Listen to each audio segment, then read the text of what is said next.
And behind the 5 pick where Jacksonville was, there were guys like Kelvin Banks, the Texas. There were 2 or 3 other tackles taken in the top 10. So there were like 3 tackles, right? Campbell, the revisionist history, if the Jaguars' offensive line stinks, they'll go, well, maybe they should have traded up to 2 and taken Campbell. Right. I mean, yeah. Right. I kind of feel like that probably would have been the best thing to do, but it just feels like that was it was just an awkward spot to make that move and make that trade up. Maybe. The other thing is, and Zach, you've been with me a long time. We've done a lot of broadcasts together, live and taped, and radio and streaming here. My philosophy on guests, and we get guests on a lot occasionally here. We're not a guest-heavy show. My philosophy on getting coaches and players over the years, I don't think coaches or players really say anything. If you ever want more proof of that, have you heard the local media with regard to Jaguar draft picks this past draft session, right? I've heard the coach from West Virginia about the big 3rd round offensive lineman. I've heard Lincoln Riley about dude, the coaches are never going to say anything. All they say is, man, this franchise, XYZ, they got to steal. This guy, every coach that comes on says their player that just got drafted is a steal. He a great player. Why even get him on, right? They're never going to give you the honest opinion, right? Yeah, like the Spurrier he did after the one practice at South Carolina, where he basically did that version of that, right? Where the kicker missed everything, they missed every tackle. Yeah, I mean, it would be the day if someone went out there and took True Sermon and actually did that. But so it really is nothing more than stir up your home fan base, because Coach Brown at West Virginia, what was he going to say about his offensive lineman that went in the 3rd round? Man, the Jaguars got to steal. He's the best. He was 1st round top. Well, why even have? They're never going to say. If they never say anything negative, obviously there's something negative to talk about. But if they never say it, why get them on? They're just wasting time, aren't they? Wasting air. I mean, yeah, it is kind of just lobbing up softball questions and answers just for the sake of doing it. But I mean, I mean, what are they going to do? Are they just going to say this guy stinks? Like, I don't know. Yeah. They are. But I mean, to just say that. You can almost write what they're going to say. If you hear coming up at 4:05, West Virginia head football coach Brown will be talking about Jaguars' 3rd round selection, Will Millips, or whatever his name is. I don't have his name. Wyatt Millum? Wyatt Millum. It was close. Will Millips, Wyatt Millum. Will right? Millips, but, yeah, for sure. But do you even need to hang around and listen? You know what the coach is going to say, right? Why am I giving you 8 minutes of my time? Because you know he's going to say, this guy should have went in the 1st round. This guy didn't give up a sack. This guy is a high value.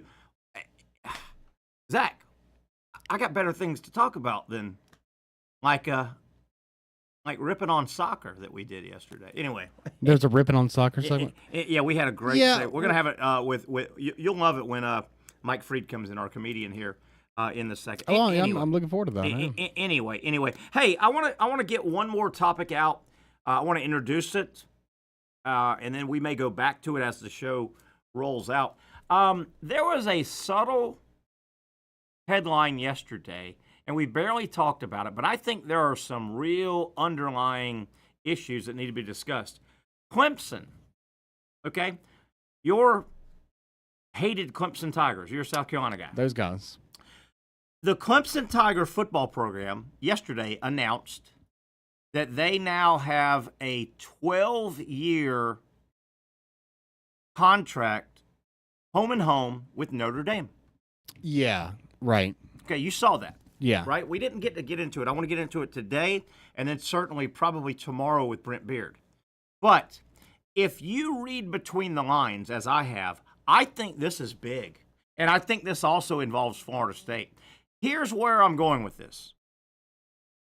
It would not surprise me in the next several months, maybe the next year. I think Florida State will also announce a long-term series to play football with Notre Dame. And if you read the story about the Clemson Notre Dame, it's a 12-year, right? It's 12 years. It is, yeah. And here's where you have to read between the lines, and I think this is a big deal, and it involves Florida State. The story went on to say the 12-game contract, home and home, Clemson Notre Dame travels. And do you know what I mean by travels? And I'll fill it in. I'll fill it in. It travels, the contract, meaning it doesn't matter where Clemson is at. That contract, Clemson gets to play 12 games with Notre Dame over the next 12 years. If they're in the ACC, if they're independent, if they're in the Big Ten, if they're in the SEC. With that said, I think that is a great leverage point. Remember, Clemson and FSU are in the lawsuit with the ACC. And remember, that argument has just been shelved, basically, right? All they did was say two things. They said, when the next contract comes up in 5 years, and 5 years will be here before you know it. 5 years goes quick. And they also cut down the, what do you call it, the buyout, to get out of the grant of rights. That thing went, remember, the ACC was saying, well, FSU and Clemson, if you want to get out, it'll cost you $550 million. Well, that thing got knocked down to like $75 million, right? To me, FSU probably is talking to Notre Dame as well. And all of a sudden, maybe now, maybe within a year or two, that 5-year window is going to go quick. FSU and Clemson are going to be out of the ACC most likely in 5 years. It just got delayed. That's all it did, right? You remember how that played out the last couple months? Oh, yeah. What great leverage if you're FSU and Clemson. You can knock on the SEC's door, or you knock on the Big Ten's door and you go, hey, guys, there's probably going to be one more expansion in college football here in the next 20 years. There's going to be one more. Hey, SEC/Big Ten, either or. Clemson and FSU and Clemson, we're a package deal. And oh, by the way, we both have 10 to 12-year traveling contracts no matter where we land with Notre frickin' Dame, right? Wow. Notre frickin' Dame. Yeah. That's leverage, my man. You don't think the SEC would love to expand with Clemson and FSU if they both bring Notre Dame? Yeah, I mean, it feels like that's kind of inevitable, right? You don't think the Big Ten would love, if they're going to expand, say, wait a minute, we've never been able to get Notre Dame, but man, if we get 2 guaranteed games right out of the gate for 12 years with Notre Dame, I think this is a big deal, and it's a subtle deal with Clemson. I expect FSU to be probably right now working on a deal like that with Notre Dame so that FSU and Clemson, they go shop themselves as a tandem, and we're going to bring a boatload of Notre Dame football to your conference when they're playing at our place, and we're in your conference. Yeah, I mean, it feels to me like, the college football landscape is obviously moving towards the 2 super conferences, Big Ten and SEC. And so you would think. I do feel that that's it happening. It really needs to happen. And it makes sense. We'll change names, right? But you almost, Zach, I don't mean to cut you off, but we'll change names. I don't care if they call it the big SEC and the Big Ten. I don't care. But it should follow the NFL model. The NFL has 2 big leagues, right? They've got the NFC and they've got the AFC, and they have multiple divisions inside, but that's what it needs to do. But I think this, and I haven't seen anybody kind of break it down like I just did. I think that's a big deal. Clemson has a 12-year contract with Notre Dame football, and it travels. It specifically says, no, it's not like if Clemson goes to the Big Ten, that contract's null and void. No, it says it doesn't matter where Clemson's at. That contract is enforceable, and they're going to play. I think that is big, big, big, big leverage for Clemson and FSU, knocking on the SEC's door and or knocking on the Big Ten door. I love it, and I love it because that's where college football needs to go. Oh yeah, I mean, yeah, 100%. And it, like I say, it feels like it is inevitable, and so it would make sense for Clemson and FSU regionally, and they both have rivals already in the SEC. Yeah. So this makes a lot of sense. And to me, I mean, Notre Dame's going to try to stay independent Sure they are. for as long as they possibly Sure they can. But it seems eventually they would probably go to they just seem like Big Ten to me. But I don't know. They're developing these, I guess you call them relationships, business partnerships with these teams that would already be in this hypothetical SEC. Maybe they would one day join the SEC. I think it's valuable if Clemson and FSU can, in tandem, if FSU cuts a Notre Dame deal, like Clemson just did, they go to the SEC and go, hey, man, at worst, you're going to have Notre Dame on your SEC schedule. They'll probably play Clemson at home one year and FSU on the road one year. And then FSU, right? We're going to deliver you Notre Dame at least once a year. Who knows how many other contracts Notre Dame has scheduled with the rest of your conference? Notre Dame may, I don't know, Notre Dame may have a 2038 home and home with Alabama. Well, then you say, we're going to deliver Notre Dame 2 times in your conference, 3 times. But consistently, we're basically bringing Notre Dame. You don't have them at all now. We're going to bring them over because we got these contracts with Notre Dame. I think it's a big leverage deal, especially if we turn around within a year or so and FSU announces. And I bet you FSU will. Well, yeah, so try to announce. I didn't know if you were actually pulling this from. Had you actually seen a report? Because I see a report coming from SI.com, and I think I see it being confirmed by ESPN that their athletic director said that he has explored scheduling Notre Dame. And Who's he? This is from the FSU athletic director named Michael Alfred. I haven't seen that.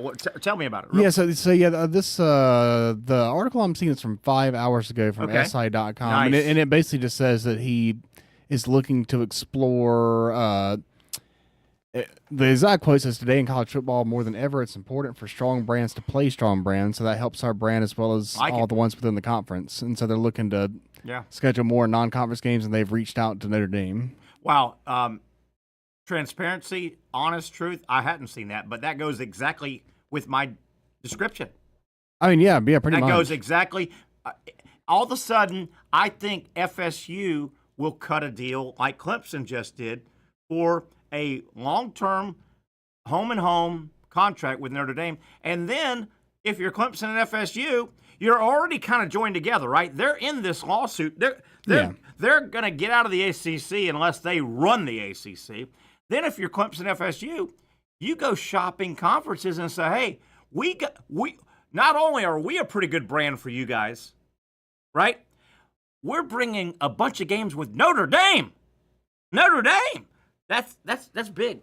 Yeah, about the singular biggest brand you can find in college football. I mean, there's a few others you can throw in there, but it's hard to find. And, before people I love when the fans out there's a big group of fans, college football, Notre Dame, they need to quit getting special treatment, blah, blah, blah. Well, don't blame Notre Dame. Blame college football. College football allows Notre Dame to do this, right? Oh, yeah, and then they're allowed to do it because of all college football needs to do is say, none of us are going to play Notre Dame, but nobody will ever do that because they want Notre Dame. No, it's too big of a payday. Too big of a payday. Yeah. All right, let's take a break. We're going to come back. We're going to take it out of bounds. We're going to lighten things up. Zach, you're going to love the soccer story. We had it on yesterday. One more reason, maybe the best reason ever to hate the game of soccer. And I hate to be that mean. Zach, are you a soccer guy? You're a soccer guy? I would not describe myself as a soccer guy necessarily. I've enjoyed the game a couple times. This is probably the best reason I can ever find from a game recently to hate the game of soccer. Why I Americans... wouldn't go as far as say I hate it. Okay, we are, and we're going to bring in our resident comedian, Mike Freed. Here we go. He'll add to this, I'm sure, and then we've got some other lighter side of sports. We call it going out of bounds. We'll do that when we come back on a Wednesday edition of the Young and Norvelle Show. Finally, a family atmosphere, kid-friendly restaurant with a real sports bar feel. Bricks Jack's Beach features all of that and a large, climate-controlled covered patio with misting fans and heaters for all seasons. Mix in an extremely diverse menu that features the most quality and affordable steak at the beach, and there's no reason not to enjoy your next lunch, dinner, happy hour, or big sporting event at Bricks Jack's Beach, 300 2nd Street North in Jacksonville Beach. See you at Bricks Jack's Beach.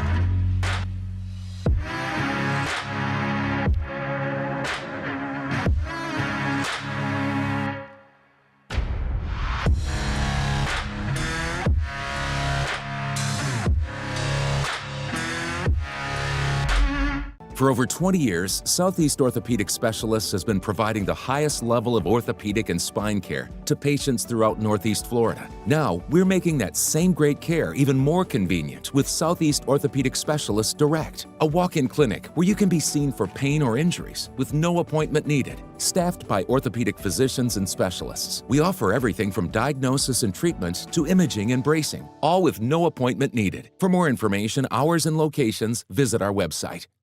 You really got to hand it to him. Hold on. The previous play is under further review. I'm not sure what he could review, but okay.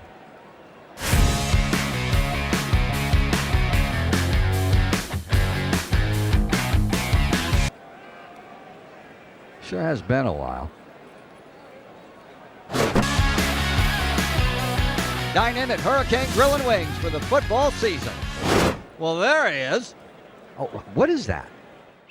Hey everyone, Olivia Tasley here from Action Sports Jacks to tell you all the different ways you can watch our new 24/7 network. 3 easy steps. You don't even need a pen and paper to write it down. Step number 1, download the app. Search Action News Jacks in your app store either on your phone or your smart TV. Then, once you're on the app, click on that little drop-down menu in the upper left-hand corner with the 3 little lines. That'll show you these options, and boom, right here, click Action Sports Jacks 24/7, and you will be brought to our continuous stream channel. That app can be accessed through all these different platforms. Whether you have Roku, Fire TV, Smart TV, Apple TV, or Google TV, you can find our app. Now, if you don't have access to the app, don't worry, we still got you covered. We're across all social media platforms from Facebook, Instagram, X, YouTube, Twitch. We have a podcast channel. Plus, check out our short reels on our TikTok. Action Sports Jacks 24/7. It's on all the time and everywhere. Summertime means sizzling sales at Nimnick Buick GMC. The #1 Buick GMC dealer in Jacksonville has lots of inventory to choose from with their best price guarantee. Nimnick never charges above MSRP. You can save up to $10,000 off select new GMC Sierras or get rates as low as 1.9%. You know, I'm a truck guy. GMC Sierra, my trim level is an SLT. This one's an Elevation. Pretty good looking color as well. So here at Nimnick Buick GMC, you have a lot to pick from. My father-in-law, he drives this, an Enclave, so I feel like that GMC in the family. 2025 is coming around the corner, which means it's almost time to close out those 2024s this summer. You can schedule a test drive at NimnickBuickGMC.com, and while you're there, check your trade value and customize your payment options. Nimnick is there for you, even on Sundays. Visit the showroom on Phillips Highway or shop online at NimnickBuickGMC.com. Nimnick, your friends in the car business since 1941. GMC, we are professional grade. There we go, man. It is time to take it out of bounds. We like to lighten things up, the lighter side of sports, and we bring in our buddy, our resident comedian, Mike Freed. I'm here. Mike Freed. How are you, man? You're right there. Is my mic live? How you doing? You sound hot, man. I hear you. All right. I hear you. Push that down a little bit so we can see your lovely face. Yeah, we got it. Yeah, there we go. There we go, Zach. Did that affect the sound? Zach, you see me producing here? No, we got to see that. Well, you almost look like the love child if Brad Pitt and Tom Cruise had a love child. Yeah, it's kind of you. I thought more Lord Voldemort and Kermit the Frog, but I'll go with what you say. That seems Fair enough. I like yours better. Hey, yesterday, let me turn my page here from yesterday. I think so. Look at that. You got notes and everything. And you wonder why we hate soccer was one of our lead topics yesterday. And I want to get you to comment on this. Okay. And Zach, you weren't in yesterday. I want you to hear this. This is reason like 8,422,000 why us Americans, we hate soccer. Right. It's slow and it's boring. Okay, Yeah. Here's the story. MLS, which is the Major League Soccer, American Major League Soccer. Sure. And they're trying, they're big in Seattle and Portland and Kansas City. So Kansas City, the Kansas City team is playing the LA Galaxy, I think is the soccer team in LA, right? They're playing. Kansas City wins the match 1-0, 1-0, as they say in soccer, nil. You got it. Because nothing is It's not a love. dirty American term. Right. 1-0, and I think in that league, a win gives you 3 points. So Kansas City wins 1-0, gets the 3 points for the win. Kansas City, in the 90-minute match, did not one time take a shot on goal. So it was a penalty or some sort of a And there was no overtime? there was no forfeiture. Zach, not one. They won the match 1-0. at some point they shot, unless Got- that other team scored on itself. Hold on. They did not. The winning team did not take a shot on goal at all. Right. But they won because the Galaxy, at some point in the match, the ball was down near their goal, trying to defend their own goal. They kick it across, Yeah. and it hits one of their own players. It's an own goal. So they scored on themselves. Yeah. Wow. Well, I mean, Doesn't that sum up why we hate soccer? They didn't take one shot right. in 90 minutes, and they won 1-0, got 3 points. Yeah. I mean, I hear you, and it doesn't make me hate it anymore. I mean, do you like, let's go to our sport, let's go to football. Where do you stand on like a low-scoring, Pittsburgh Steelers, grind them up? I'm Cleveland fine Browns, with 3-0. 14-10, or there's very few 3-0. I'm fine. At least they made their three. Right. No, I It get wasn't it. like the other team kicked their field goal and said, we're going to give the points to the other guys. Well, how about a football game against two teams, really strong defense? They're not inept. They're just, gosh, the defense is so tough. Yeah, and I'm fine with that. And the only score in the game is a safety. I'm fine. Show me that game. I'm just saying. Show me that game. Would that make you hate football? Zach, you heard my description. What about they didn't take a shot in the whole game, 90 freaking minutes, and they won. I mean, that is relatively absurd, but I mean, I don't necessarily know that it makes me hate the sport as a whole and want to go, woe is me on a tirade like you as much. But I mean, I get it. I get your frustrations. I want you guys to be haters. Hey, Why aren't you I haters? understand. Be haters. I mean, you're an American. Be a hater. We have a love-hate relationship with soccer, though, because we all grow up playing it at some point. Our No, we kids didn't. play it. No, we didn't. A lot of people play it. No, at some I was point. the cool guy. I You were didn't play cool? soccer. I was not a good athlete in any respect, and soccer was one of the few sports that I failed at. So anyway, I'm done with that. That was our topic yesterday. That was a good topic. Another time to really. That's certainly a funny game. I think that's an Yeah. interesting result, but I don't know that it makes Yeah. me hate a sport. That right. game would have been painful to watch. Did you see the Pirate fan fall out of the stands? Poor guy's broke his back, his Oh, no. clavicle. You didn't see that? Was he reaching for a ball? We really don't know. They say earlier in the game he may have taken he was sitting on the front row of the Yeah. outfield. He fell 21 feet, Oh, my broken gosh. back, broken clavicle, broken everything. Wow. 20-year-old guy. Yeah. They say he's walking around a little bit now in the hospital.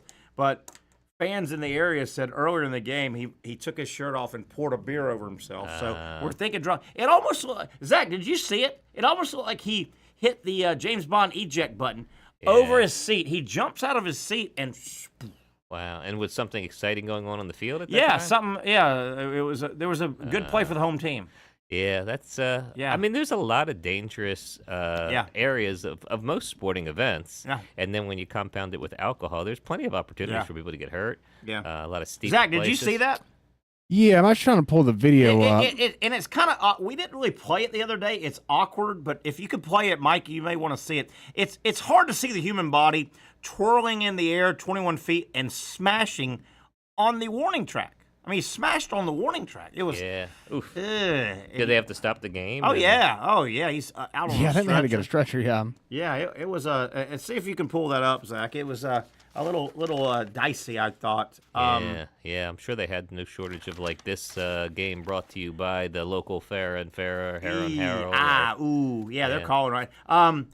Another thing from Pittsburgh, and I'll let you, Mike. I know you got some stuff. I do. And this, Zach. Yesterday we didn't use the fan falling or this next one because they were so graphic.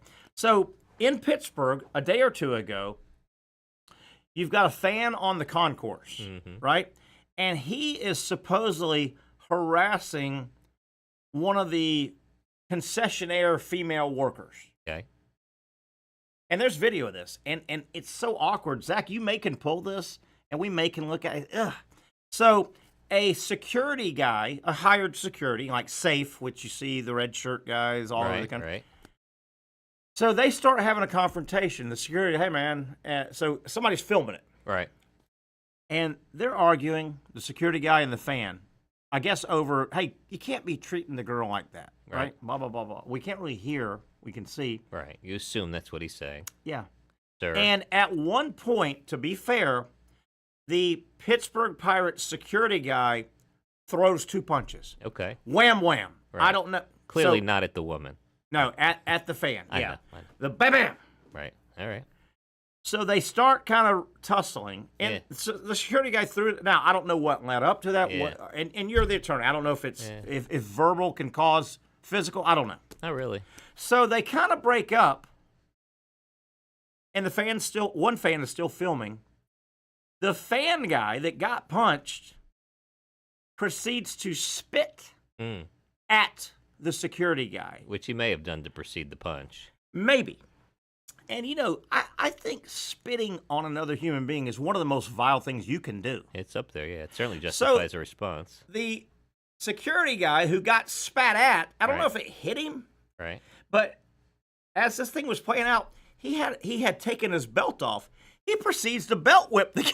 Wow, he was ready. He proceeds to belt whip the guy. KDK, Here we go. What do we got here? This is a guy falling off the bleachers. More than 20 feet from the stands at Look, PNC Park he last jumped, week. and This video is from a fan who was like sitting he jumped, but behind when he jumped, he Kevin leaned forward. Markle. Yeah, You look. can see he jumped into and the I haven't seen this angle. The other angle Yeah, shows him. this was new. Yeah. Yeah, the other angle and that's 21 feet, and he's. Yeah. But look, He was trying to do like a monkey thing. And then he leans forward.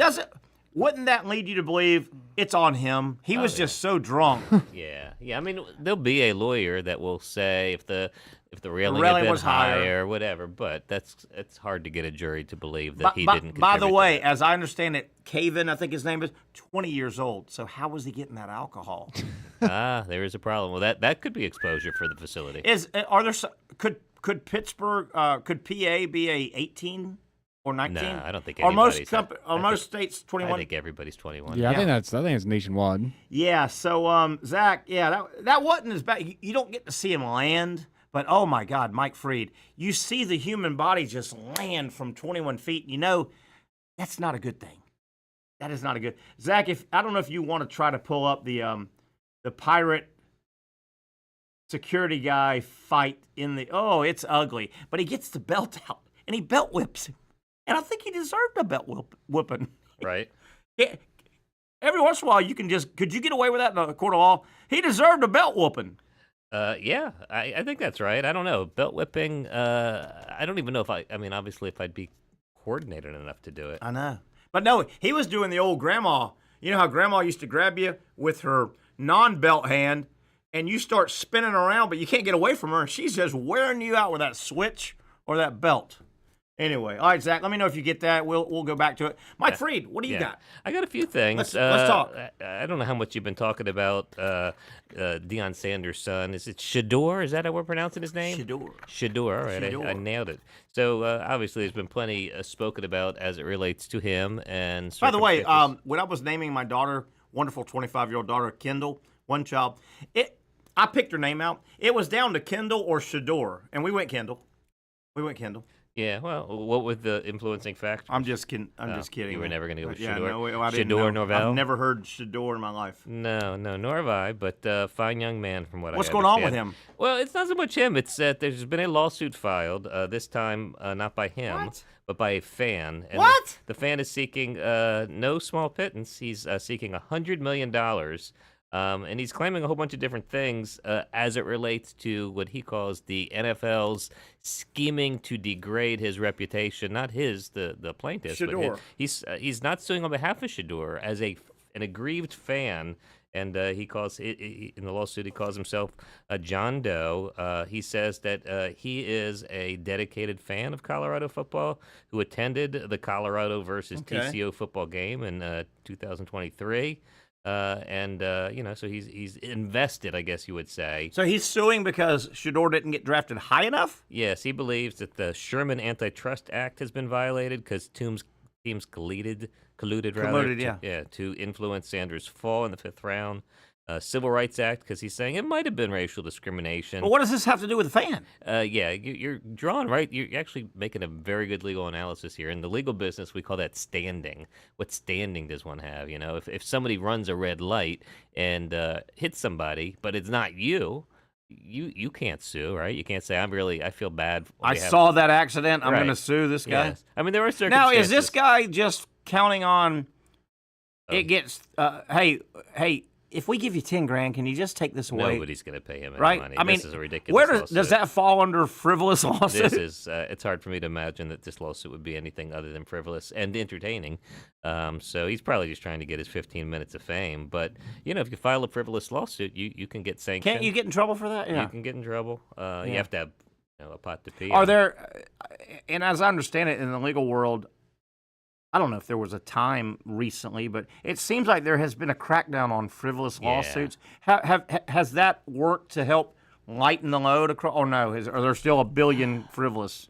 Well, there's always frivolous. It's a question how quickly we can dispose of them. Because, you can't tell something's frivolous until you look at it. Well, I'm glad you said that. When I was thinking about this and you sent this to me, I thought frivolous lawsuit. Yeah. And I thought to myself, the problem with frivolous lawsuits is you still have to take time and waste energies and resources to go, wait a minute, this is frivolous. Yeah. What the courts have done now in some instances is if someone is a habitual frivolous lawsuit filer, they can impose some sanctions that make it harder for them to file a new lawsuit. Yeah.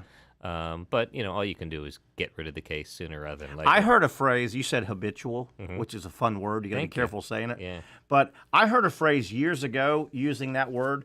Someone was considered a habitual 911 dialer. Really? Oh, I think there's lonely people that do that. You just can't. I had an argument.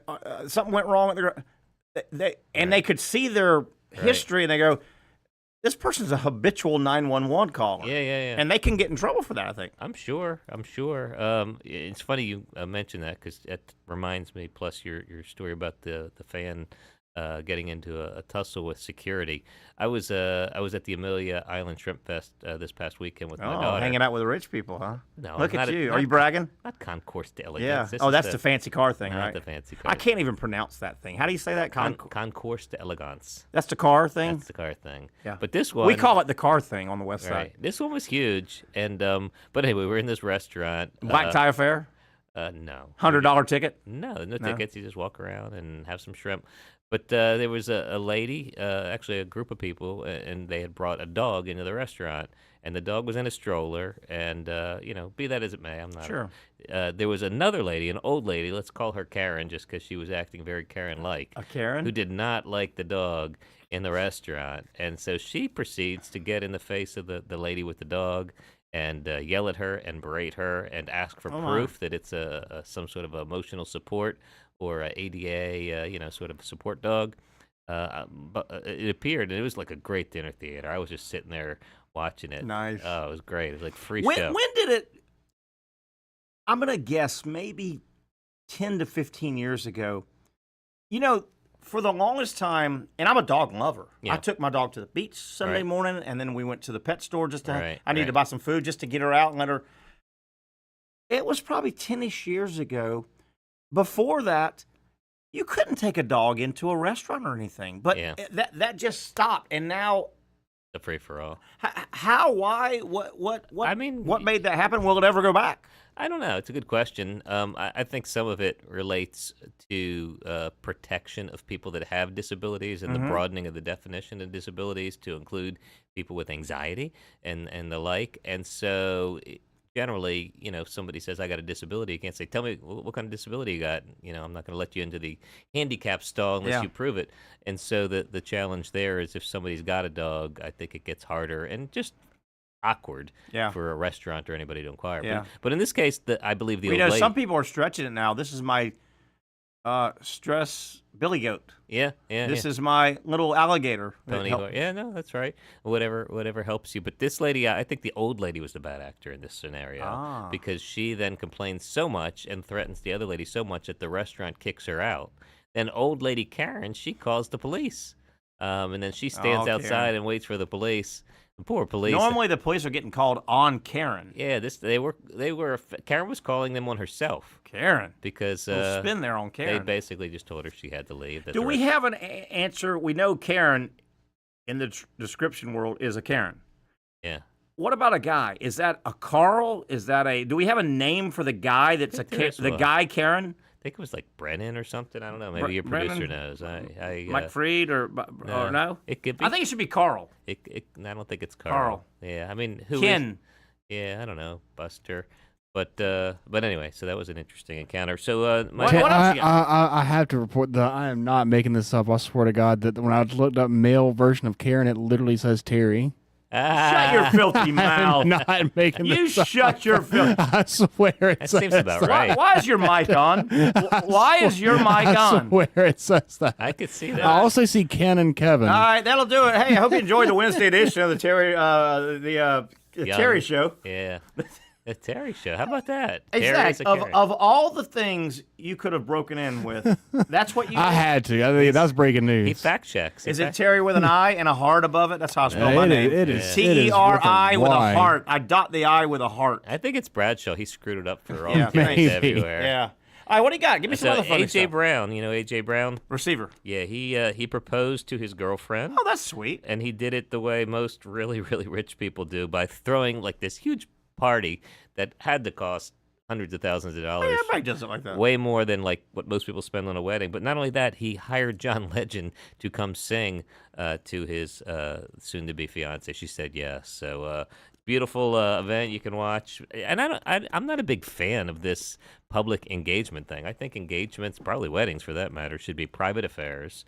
And this whole, like, if I tell you I'm going to propose to somebody and then everybody's there and then the girl or the woman is surprised or pretends to be surprised, I don't know. It's is John Legend like a romantic singer guy? Yeah, I know the name and all, and I know, but he's more of a crooner. He's a crooner kind of. Well, no, he's just an amazing. Do you know what he sang? Was it a song called "Will You Marry Me" or something? Or I think he wrote a special song. I think they hired him to write a special song. Elegant. I think it was a specialized song. Hey, by the way, I'm just going to go back a few minutes. Hey, Zach, shut the hell up. Who asked you to jump in? I asked. I said maybe your producer could check you know what the this. mail carrier? Yeah, he did. He gave a special request for the producer to dig in and do some research, and so I went to the depths of the internet. Shouldn't producers be seen, not heard, or I don't know, something like that?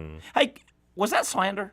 What he just did to me? Truth is never never slander. How do you know it's truth? Prove that's true. He believed it to be true. Well, I'm just saying that's what the AI Zach, overview from Google spat out as the very first because example. I think we have litigation forthcoming, I cannot communicate with you the rest of the show. Okay. Well, he could turn your mic off, so you got to You be shut careful your there. filthy I'll pull all the switches. He's got a real filthy mouth in there. You know that? Can I sue a guy for having a filthy He's mouth? doing his job and doing it well. I'm impressed. Jeez. So, the only other story I have, this one's kind of a cute story. I don't know if it qualifies as sports, but animals sort of seem sports-like. The world's tallest dog. You know what the world's tallest dog is? How tall? How tall would you? Tallness, like top of his head? On all fours, top, how? Oh, God. It's a dog, remember? 4 feet. No, you see, you blew it. It is 3 feet 3 inches. So that's pretty tall. And then the world's 3 feet? Wait a minute. That's the tallest? It's on all I know fours. Great Danes that are taller than you. Not if they're on all fours. If they stand on Zach, two. do you believe that? 3 feet's the tallest dog on what? 3 feet 3 inches. That's pretty tall. That's really tall. Y'all are colluding again here Right. against me. You're such a Terry. I wouldn't have thought I wouldn't have thought that was the tallest, but it's pretty tall. Mike, then. you're now included in the lawsuit, pal. This is from Welcome. Guinness Book of World Records. They would never lie. Well, anyway, the world's tallest dog met with the world's shortest dog. You are right, by the way. It was a Great Dane that met with a Chihuahua. Don't tell me they bred. No, they got a little midget dog. No, they do have a lot of that going on, but no, this they just met. They met on this guy's couch, which is kind of creepy. Oh my! Yeah, so that happened. It was a huge meeting. Oh, I guess I did have one other story. Also in the world of animals. We got a few more minutes. You better have some more stories. 4 stories is all I've. It's my quota. Good Lord. Well, we'll talk some comedy here. Comedy clubs. And stuff. A loose kangaroo caught on video hopping down a Florida road, which seems odd because the kangaroos are not native to Florida. In Florida? Yeah, it was in Florida. Have you ever seen I guess at a zoo, but are there kangaroos in Florida? There are people, according to the story, who privately own kangaroos and apparently don't always maintain them as well as they should. Was anybody missing one? Yes, they did say that they could not say who it was, but they were aware of them Full-size kangaroo? I don't know. Hey, do you guys... the full size of that one. Do you guys believe... You can go on the Facebook and see, like, on social media... The Facebook? Yeah, the Facebook. What are you, 90 years old? What? You're gonna crank out the Facebook? You've heard of the Facebook, right? You don't have to say the. I say the Facebook. That's what it is. It's actually the Facebook. Meta is what they're calling it. You shut up. It's the Facebook. I tell you, it's a bad day for me. I tell you, is everybody against me? Is it? No. This is just friendly ribbing. You're against me. Like, you know who said that? Granny Clampett. Wow. You're either win me or against me. That's a good follow-up on the Facebook.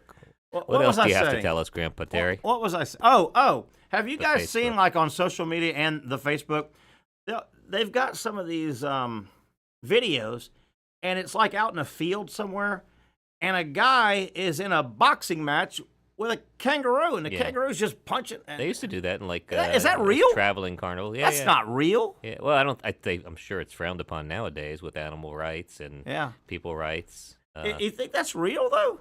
I know. I've Zach, seen have you ever seen that? The kangaroo and the guy are. Oh yeah, you don't want to fight the kangaroo. And the kangaroo's going. I mean, quick. There were those movies. What's that guy's name? Just a funny actor where they go in the Australian outback and encounter kangaroos, and they sort of turn one of the kangaroos into very human-like. You think that's real on those videos? Yeah, if it's old enough. Hey, did you hear about the coyote over in my neck of the woods? They ended up shooting a coyote. I hated it. Oh, is that the one that was drinking out of a fountain or a solar roof? No, I really don't know what you're talking about. I thought I saw a headline where there was a coyote drinking No, out there's of a somebody's... coyote biting people. Oh. Rabid coyote. I was hoping they were going to trap it and move it, but they shot it. Move it to your house. No, it happened over in the Mayport Hood area. Really? Huh. Yeah. A coyote. Wow. Where did it come from? Coyotes, well, we've moved them out of their... Yeah. Yeah, there's coyotes. Their natural habitat. Yeah, there's coyotes that run around. You got to be careful. By the way, coyotes and like hawks and stuff, big birds. Yeah. If you got a little dog. Yeah, they'll pick them up. You better. Yeah, they'll pick that sucker up. All right. Like Toto and what was that movie from Toto? Wizard of Oz. Wizard of Oz, great movie by the way. Yeah, it's a good one. Yeah, great movie. Very modern. Yeah, it's a great reference. movie. Great trivia for you, and I don't know exactly which one won it. Mm-hmm. But how about this? 1939. Yes. Mike Freed, you are in charge of giving out the movie of the year. Academy Awards. Academy Award, and that's a big award. Yeah, big Oscar. 1939, Mike Freed. Yeah. Do you give it to a little movie called The Wizard of Oz? Right. You know, halfway through it went color. First colorized movie, MGM, I think. A little movie you've heard of called The Wizard of Oz, 1939, and a little movie called Gone with the Wind. I was thinking it might be Gone with the Wind. I can't remember who won it. Yeah. But somebody had to pick out who wins. Very Can different you movies. imagine you're the losing movie and you go, how did I lose Picture of the Year? Yeah. I'm Gone with the Wind, for God's sakes. Yeah, I guess that's right. Have you ever watched Gone with the Wind all the way through? No. It is a good movie. Is it? Yeah, it's gotta be a rainy Sunday. Oh. And because that damn thing goes about 6 hours. I feel like it's one of those movies I've seen it like mocked and portrayed on like a Saturday Night Live or even And the old Carol Burnett. Yeah. Carol Burnett did it a Where she lot. pulled the curtains The down. curtains, yeah. Yeah. She classically did it. Good movie. Yeah. Clark Gable and Vivian Lee. That's trivia right there. Frankly, my dear, I I don't don't give a damn. I don't. That was cursing too. I know. Yeah. I know. What's going on in the comedy world? And I got to say this: Patric Young is really pushing me. He wants to go to the comedy club in Mayport. Do you know the when? Boussois? No, the First Coast Comedy? right there. Do you know when it's open? How do Yeah, I yeah. find out? Can we reach out to somebody? He's dying to go. Oh, they're open at least Friday and Saturday. Sometimes they're open during the week. Like 7, 8, 9, 10? Yeah, they have a couple different shows. Now, again, that is improv. They have some stand-up, but for the most part, that is an improv club where you get Meaning? 1, 2, 3, 5 people standing up on stage, the audience throwing out some ideas, and then them building it into a skit. There's a TV show that used to do that. Yeah, Whose Line Is It Anyway? Yeah. What'd you think of that show? I liked it in the beginning. It was on for a long time. Yeah. It sort of got to be a parody of itself, but Yeah. I liked it. But it's a young couple with a baby that runs this place out there, and it's a beautiful little club. Have you performed there before? I have. They've done a couple comedy festivals, and they invited me to perform, and that was fun. But again, they're more improv, but they do. I've got a rare. Uh-huh. I shouldn't say this because it's going to fill up. I've got a weekend. It's rare to have a free weekend Right. and not have things. Right. You know, and I'm gonna get in trouble here, but like the last weekend I kind of had off. Yeah. I had to go to a graduation. Right. And then I had to go to a birthday party. Right. And so that's not really off. No. I've got it's a lot of weekend as obligations. of right now. Uh-huh. And I know I'm jinxing myself. This weekend? I've got a weekend of a free weekend. Coming so up. Spoken like a true. You are not currently married, correct? Correct. Yeah. So you and I are in the same position. When you're married, Mother's Day weekend, which is what this one is. Yeah. It's a busy weekend, but when you're a single guy. And my mother's passed. Yeah, so, yeah. My you know. mom's got dementia, so she I'm probably won't sorry. know whether I'm there or not. I'm sorry to hear that. No, I'll still go see her, but Yeah. I don't need to stay the whole day. She'll just think I did. Yeah. Just leave a cutout or something. Get a big head. Remember fat head. Remember when fat heads, is that gone? Remember you couldn't watch any sporting event during a commercial break? They would pitch fat head. Zach, you remember that? The fat head. Where's the fat head gone? Oh, yeah, I had some fat heads in the room. Is that gone? Ah, man, I don't know if you can buy them anymore. Yeah. I hadn't seen a see- commercial for the fat head in a long time. I mean, if what you mean is like a large blow up of your head, Yeah. I see them when I do runs. People will bring them to support the runners. But I And the mean, you whole- don't see them on pitching the commercials. Yeah, anymore. they don't advertise, but no, you can definitely still buy them. I see them for sale. You could buy if you went on Amazon right now. Oh, I'm yeah. sure you could buy a fat head of yourself delivered tomorrow. Be great, wouldn't it? Yeah, that's what you should do for your weekend. So what you're asking? So what you should do. I wonder. I need to talk to Patrick, but he wants to go to that comedy club. Yeah, I bet you they're open unless they're closed for Mother's Day or something like that. But no, But they'd probably be open Friday, Saturday, right? Yeah, if not, I mean the Comedy Zone's always great. You know who's at the Comedy Zone this weekend? Tony Rock, Chris Rock's brothers at the Comedy Zone, and Chris Rock has a bunch of really funny brothers, and Tony is Does one he of look them. like him? Is he talk like him? Is he got the same shtick? I am a white guy, so legally I'm not allowed to say that one black person looks like another. Yeah. They well, all look very well, they different. say and all of us unique. white guys look alike. They are allowed. That's the only black Yeah. privilege that's left. Zach, we all look alike, don't we? I don't want Right? to get into that. Come Yeah, on. sure. Yeah, sure. No, Nice. there's very few black privileges in America. A black person can come up to a white person and say, "You look like Michael J. Fox," and even if you don't, that's not racist. But if I say any No. black person looks like another one, it's just inherently racist. But it's under comedy. Yeah, you know. Can't you say anything under comedy? No, you. Well, you sure you can Isn't if you bear the it amazing consequences. how comedy and animation Mm-hmm. have like a force field? You can almost do anything under the guise of comedy and animation. Yeah, there's a lot of people that have been quote unquote canceled that would Yeah. disagree with that. But I think you can say whatever you want. You just have to deal with the consequences. By the way, I don't know if this guy would be considered a comedian, Mm. but not this Sunday, but the following Sunday, I'm gonna. You see my actual Vice Star. Vice Star. Yeah, I do a little work You at working the it? arena. I Okay. helped this morning. There's a graduation. Cotton candy? You sell cotton candy? Yeah, cotton candy, candy, peanuts, popcorn, peanuts, popcorn. Right. How's that, Zach? Peanuts, popcorn, Hey, you were built for that. peanuts, cold beer, Yeah, I think, cold beer. I think that might be your highest Actually, and best use. I do some work at the arena, help out, set up Uh-huh. with on the ops side, and I was down. I worked this morning 4 or 5 hours helping them get ready for FSCJ graduation. Okay. Yeah, they do those there. But where was I going with this? I don't know. You've always wanted to graduate?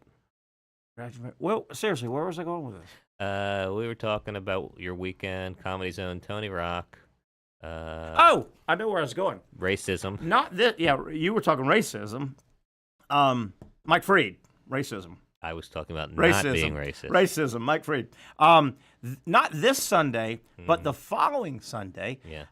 We were talking about a lot of stuff going on down there, and I'm going to work because I just want to see the show. When you work the shows, you can kind of a lot of times everything's set up early, and you may get a call here and there to do something during. But I don't know if he's considered a comedian, but I'm going to work just so I can see the show. Greg Gutfeld.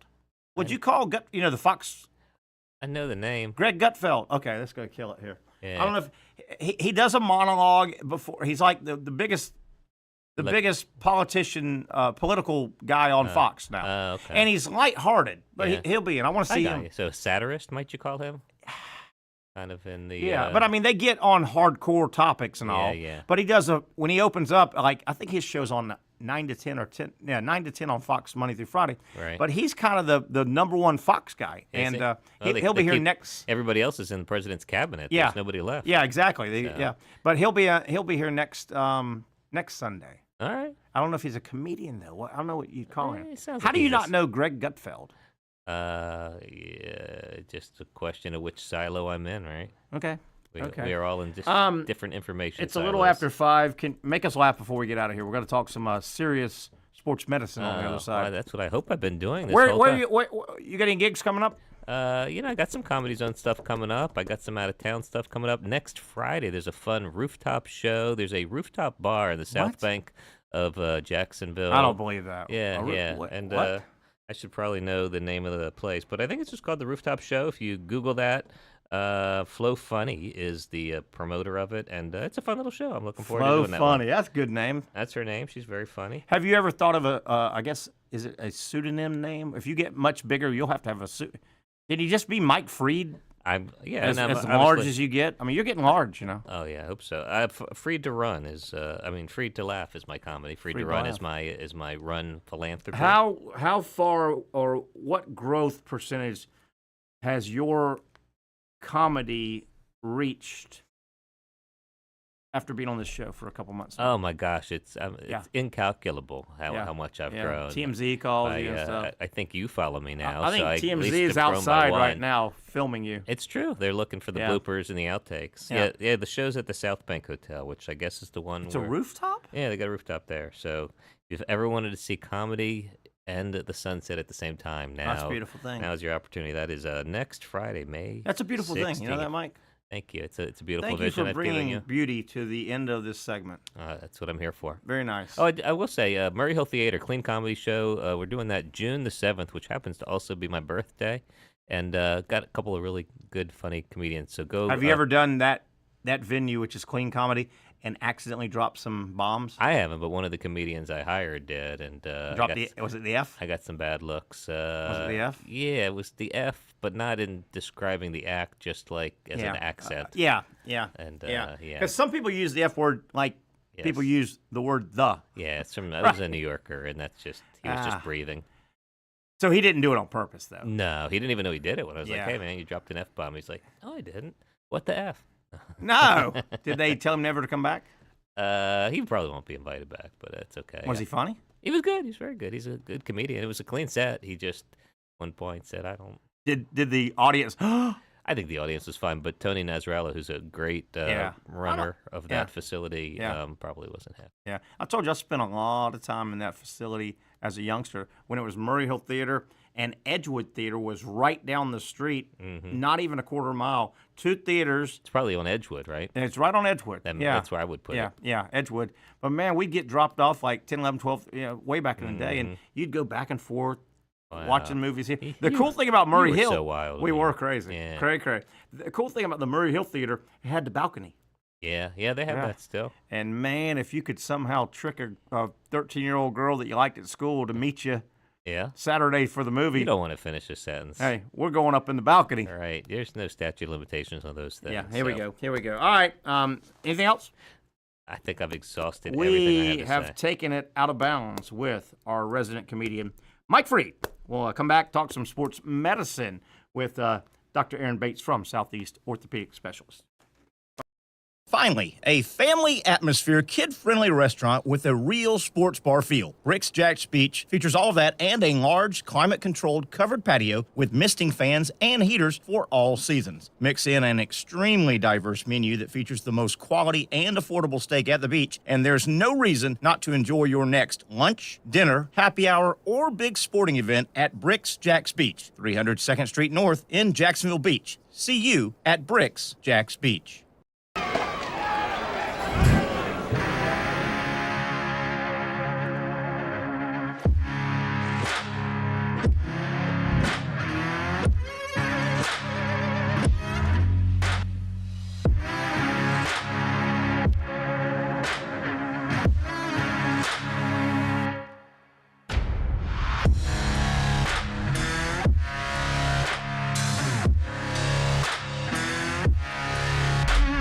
For over 20 years, Southeast Orthopedic Specialists has been providing the highest level of orthopedic and spine care to patients throughout Northeast Florida. Now, we're making that same great care even more convenient with Southeast Orthopedic Specialists Direct, a walk-in clinic where you can be seen for pain or injuries with no appointment needed. Staffed by orthopedic physicians and specialists, we offer everything from diagnosis and treatment to imaging and bracing, all with no appointment needed. For more information, hours, and locations, visit our website. You really got to hand it to him. Hold on. The previous play is under further review. I'm not sure what he could review, but okay.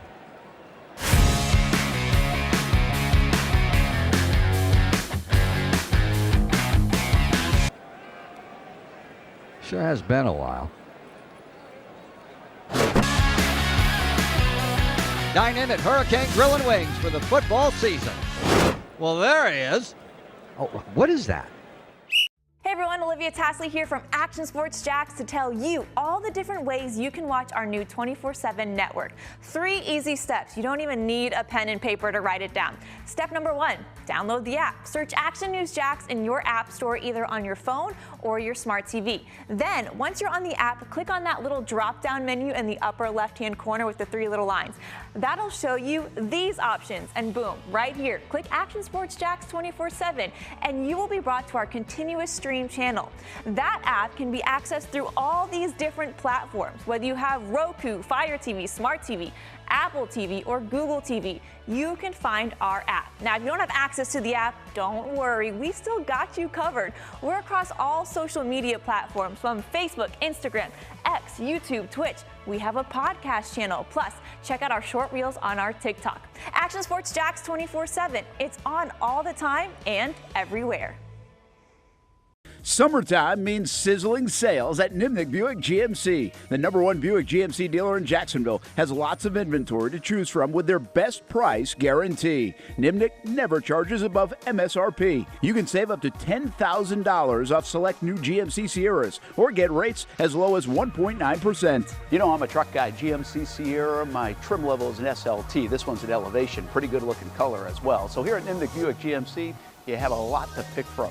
My father-in-law, he drives this, an Enclave, so I feel like that GMC in the family. 2025 is coming around the corner, which means it's almost time to close out those 2024s this summer. You can schedule a test drive at NimnickBuickGMC.com. And while you're there, check your trade value and customize your payment options. Nimnick is there for you, even on Sundays. Visit the showroom on Phillips Highway or shop online at NimnickBuickGMC.com. Nimnick, your friends in the car business since 1941. GMC, we are professional grade.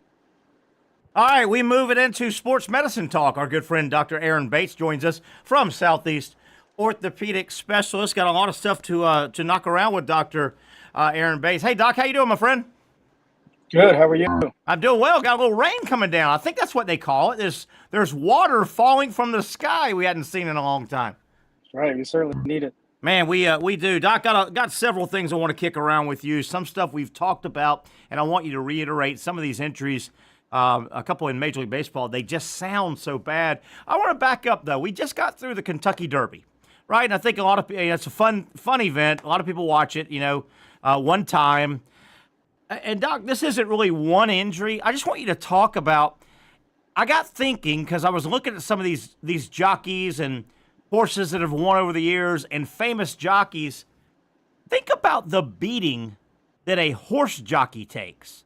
I mean, they're on the back of a what, 1,500 pound, 2,000 pound animal, running full speed. And Doc, here's the thing: a lot of your famous jockeys, in their career, they race 3,000 to 4,000 times. Can you imagine the beating they take? 3,000 trips around a mile. The back. What about the back, the knees, and they're generally on their haunches, if you know what I mean. They're yeah. I mean, generally it's going to lend to a lot of overuse injuries. You know, other than the injuries that catastrophic, like you fall off the horse or whatever. Sure. You get fractures and concussions, and God forbid, paralyzation. You know. Yeah. But yeah, you're right. Back injuries, overuse injuries, even. Can you imagine the core strength they need to ride all those races? I mean, and you know, I knew this, but I'm not sure a lot of people realize, such as the Kentucky Derby. That's the one of the 3 triple crown races. It's the biggest race. It's the Kentucky Derby. It's on the first Saturday in May. It's a huge. Well, that is one. They have about 20 races that day. Some of those jockeys, jockeys will go and they'll race to get to 3,000 to 4,000 races in their career. On a given Saturday, they're racing 3, 4, 5 times. Yeah. I mean, the pounding they take. What do you think's at risk? Is it their back? Is it their knees? Their neck? I mean, there's a lot of pounding in 4,000 jockey rides. Yeah, just with the position that they're in, going around the track, and then the position is kind of jostling around the whole time. That's what I talked about the core. Yeah, so definitely low back injuries is something that they can have over time, as well as neck injuries. Probably don't see as much shoulder or upper extremity type injuries, but you can have certainly knee injuries and ankle injuries. Yeah.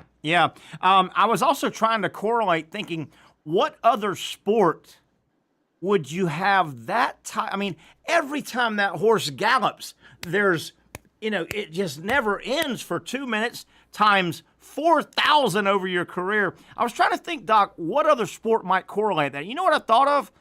And you've seen it before. I'm not a big expert on it, but these motocross riders, these guys that, and they've got hills and bumps, and they're just smashing and I can't think of any else other than motocross that might be. I used to take care of some motocross races. I was with a guy here doing my training, Steve Augustine.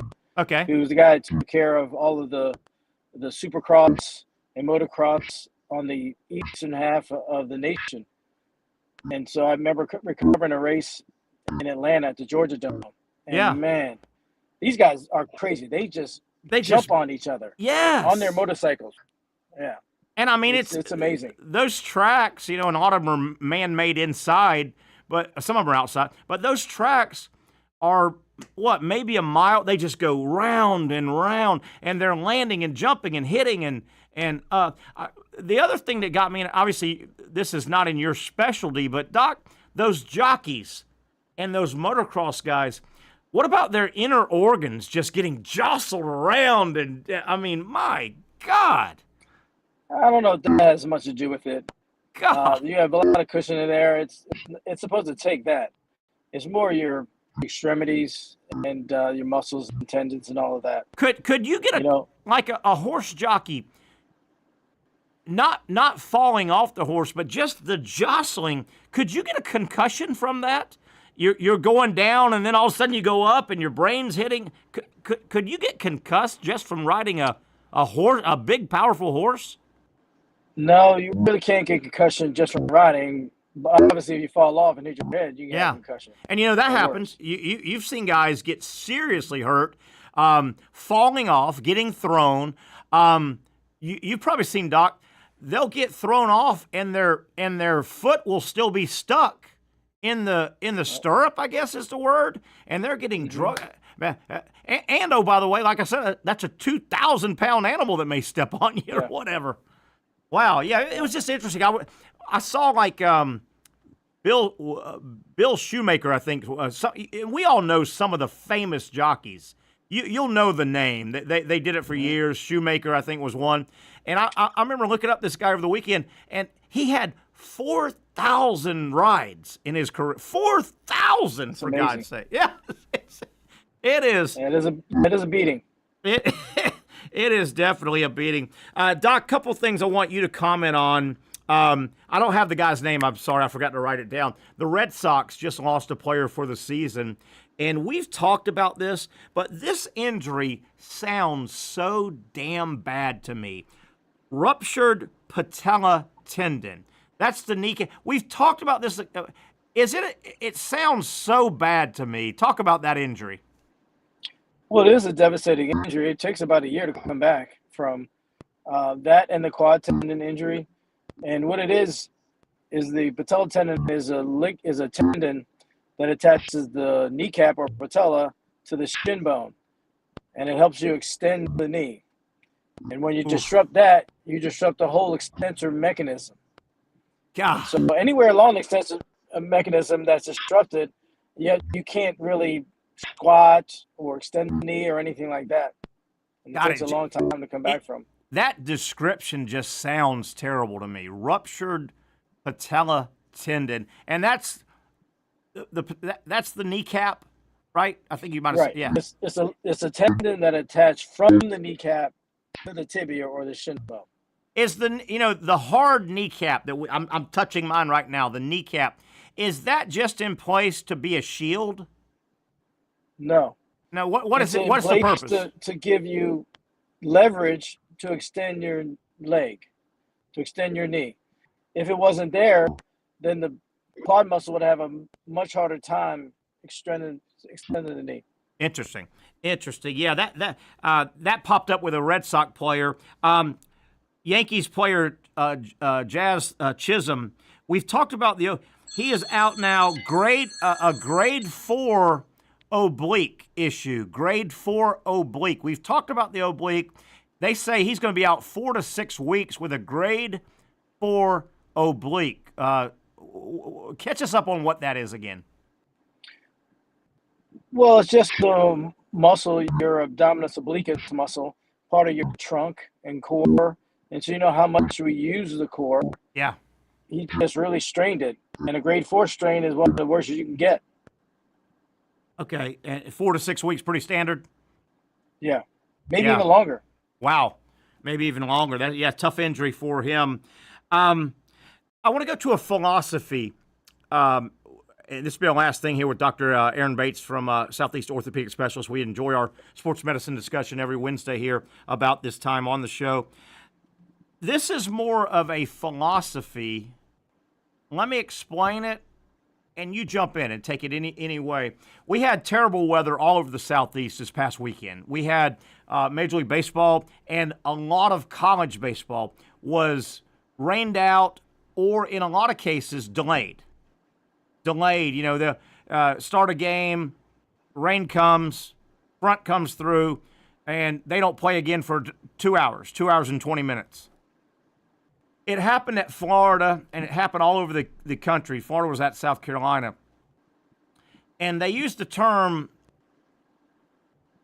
let's say a game starts, your starting pitcher may be in the middle of the first inning, maybe even into the second inning. He's thrown 32 pitches. The rain comes. It's a 2.5 hour delay. They end up playing after the rain blows through, but that pitcher is considered burnt. He obviously warmed up, and he went 32, 33 pitches, 28, 30, whatever, a couple innings, maybe one. And rarely, if ever, it's just considered that guy, you're not going to bring him back 2.5 hours later. He ggets cold and all. What are your thoughts on that? Is that you see where I'm going with that? He only threw maybe 31 pitches, but he heated up. He started the game. He got into the second inning. The game won't start for 2.5 hours. Well, he's done. They just don't. They call it burnt. He's burnt. What are your thoughts on that? Could that guy come back? It's always been kind of I don't want to say a wives' tale, but that's kind of how baseball always has been. Yeah, I don't know exactly for sure if that's just a baseball thing and it's kind of caught on, or does that have some credence to further injury? Yeah, yeah, Or if they just don't perform as well. Maybe yeah, that's why they're burnt. yeah. Maybe they just don't have the velocity on the ball or the, stuff that they would normally have when they first warmed up. But like Florida, their ace, Liam Peterson, it happened Friday night. He visiting team. So the bottom of the first, he goes out. They're the visiting team. He throws like it was 10 or less pitches. The weather comes in. They delay 2.5 hours. He's done. He doesn't go back out. A new pitcher, and I get it. You go through your warm up. You're running a little bit 2 hours before the game. You're slowly getting loose. Well, he doesn't go back in, and then the next day he doesn't start. But Sunday he came back.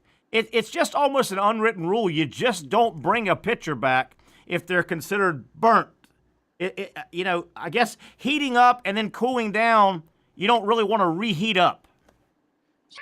Yeah, I mean, again, I don't know if that's a medical issue or just a performance issue. Yeah, yeah. They may think it's a medical issue. Yeah. I don't know if that's truly been studied or not. Yeah, I think you're. Yeah, I think you're right about that. It's more of a.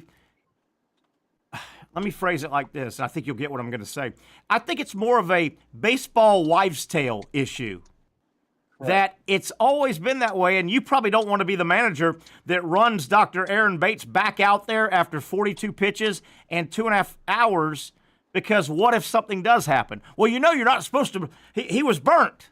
I think it's more of a wives' tale baseball issue, but boy, it is It'd be interesting to see if say they did that years ago and they looked at it and said, "Oh, we see too many injuries. These folks coming back out just after pitching an inning or two, then having 50 minutes to an hour and a half off, and then trying to come back again."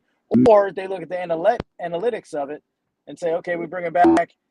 And they gave up 8 runs or something like that. Yeah, and said, okay, we just sent him out there with a recipe to fail. We knew better than that. Yeah. Hey, man. And then it's almost like that has caught on, and that is so ingrained in the baseball world. No, and by the way, nobody brings them back, basically. If you throw 31 pitches in an inning and a half and there's a 2-hour rain delay or a total, you're not coming back. It's just a baseball thing, Mm-hmm. It's just a baseball thing. I wanted to run that by you. All right, Doc, I know you're trying to get home. Be careful in the weather. We need the rain, but it's coming down pretty good. Good stuff. We'll get together next week. As always, we appreciate everything you do with our show. Dr. Aaron Bates, the best in the business when it comes to orthopedic surgery, and, of course, Southeast Orthopedic Specialist, our good friends here that bring this segment. Thanks, Doc. Have a good day. Appreciate it. That is our buddy, Dr. Aaron Bates. Let's take a break, come back, reset the show. Gator basketball, boy, they are putting together their schedule for next year, and it might be the toughest schedule that Gator basketball has had so far, and it's going to get tougher, but that's kind of what you want to do. You toughen up, you play the big games, you play the marquee games, and hopefully get enough wins that you don't have to worry about where your seating is at. We'll talk about Gator basketball. Major League Baseball, Braves have won 3 in a row. Got some baseball to talk about, including, boy, the Colorado Rockies. It is just going bad, bad, bad. We are, 4, maybe 5 games away from the quarter pole in Major League Baseball, 1/4 of the season. You won't believe what the numbers project for the Rockies. That and a whole lot more. Terry Norvelle, Zach Rothrock producing. We'll come back and start wrapping up a Wednesday edition of the Young and Norvelle Show right here on Action Sports Jax. Finally, a family atmosphere, kid-friendly restaurant with a real sports bar feel. Bricks Jax Beach features all of that and a large, climate-controlled covered patio with misting fans and heaters for all seasons. Mix in an extremely diverse menu that features the most quality and affordable steak at the beach, and there's no reason not to enjoy your next lunch, dinner, happy hour, or big sporting event at Bricks Jax Beach, 300 2nd Street North in Jacksonville Beach. See you at Bricks Jax Beach.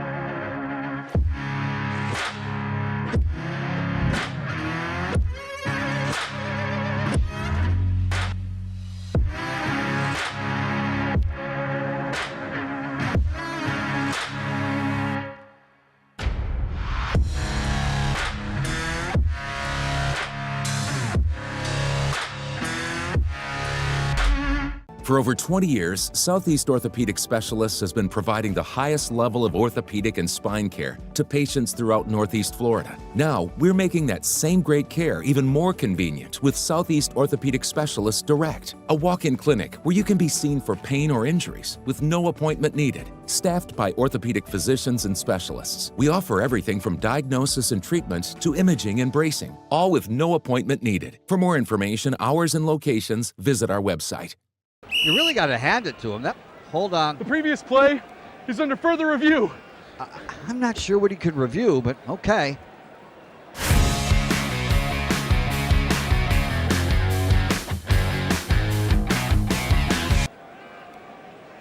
Sure has been a while. Dynamic Hurricane Grill and Wings for the football season. Well, there he is. Oh, what is that? Hey everyone, Olivia Tasley here from Action Sports Jacks to tell you all the different ways you can watch our new 24/7 network. 3 easy steps. You don't even need a pen and paper to write it down. Step number 1, download the app. Search Action News Jacks in your app store either on your phone or your smart TV. Then, once you're on the app, click on that little drop-down menu in the upper left-hand corner with the 3 little lines. That'll show you these options, and boom, right here, click Action Sports Jacks 24/7, and you will be brought to our continuous stream channel. That app can be accessed through all these different platforms, whether you have Roku, Fire TV, Smart TV, Apple TV, or Google TV. You can find our app. Now, if you don't have access to the app, don't worry, we still got you covered. We're across all social media platforms from Facebook, Instagram, X, YouTube, Twitch. We have a podcast channel. Plus, check out our short reels on our TikTok. Action Sports Jacks 24/7. It's on all the time and everywhere. Summertime means sizzling sales at Nimnick Buick GMC. The #1 Buick GMC dealer in Jacksonville has lots of inventory to choose from with their best price guarantee. Nimnick never charges above MSRP. You can save up to $10,000 off select new GMC Sierras or get rates as low as 1.9%. You know, I'm a truck guy. GMC Sierra, my trim level is an SLT. This one's an Elevation. Pretty good looking color as well. So here at Nimnick Buick GMC, you have a lot to pick from. My father-in-law, he drives this, an Enclave, so I feel like that GMC in the family. 2025 is coming around the corner, which means it's almost time to close out those 2024s this summer. You can schedule a test drive at NimnickBuickGMC.com. And while you're there, check your trade value and customize your payment options. Nimnick is there for you, even on Sundays. Visit the showroom on Phillips Highway or shop online at NimnickBuickGMC.com. Nimnick, your friends in the car business since 1941. GMC, we are professional grade. All right, good stuff here as we are blowing through a Wednesday edition of the Young and Norvelle Show. I want to thank all of our guests, including Dr. Aaron Bates from Southeast Orthopedic Specialists, the best in the business. Check out everything they can do for you or someone that you know that may need orthopedic care, the best in the business. Get them in, get them seen. Do not sit and wait at some local corner emergency urgent care or emergency room. Go to se-ortho.com. They will direct you. They've got several, no appointment necessary. Get seen immediately. Get it started. The best ortho care in the world, handled by Southeast Orthopedic Specialists. I want to thank Dr. Aaron Bates and also our buddy, our resident comedian, Mike Freed, stopped in, and we always enjoy some lighter side of sports. We call it our Out of Bounds segment. Hope you enjoyed that as well. Zach Rothrock producing. Zach, couple things here. Number one, the news of the day here in Jacksonville. We talked. It was the first story we talked about today on the program. Gabe Davis, released. No big surprise to me. I was one of the guys a year or so ago when he got signed. I hit the brakes and said, guys, this is Gabe Davis. Saves them. They're still going to take a hit, but the way they do it, I guess they can move the hit 2 years, I think, as I understand it. They'll actually maybe technically turn the paperwork in June. Did I hear something like that? If they do it in June, they're going to cut him. They've cut him. They've let him know. But if they hold on, there's some kind of date in June where they can split they've got to pay him dead money. There will be dead money, but they can double it, or I'm sorry, split it between this year and next year. Yeah, so it's that they can designate him as a post-June 1 release, There you even go. though it's pre that. There you go. And that means they're going to absorb a $5.7 million dead cap as opposed to what would have been a $20 million cap hit. Yeah, so it's financially advantageous to play the system a little bit. But yeah, the Gabe Davis experience. Now he was hurt, but he wasn't exactly going to light it up. Didn't you agree? I mean, the experiment was a failure. Yeah, and I tried to tell people. I said, man, I thought the local fluffy Jaguar media, which I call it, I thought they really blew him up a year ago, and I was going, man, guys, I think there's a million Gabe Davises in the league. Did I hit this one? I hit this one, right? Yeah, I mean, you're right about this for sure. Yeah. Yes. I'll give credit where it's due. So Gabe Davis released by the Jaguars.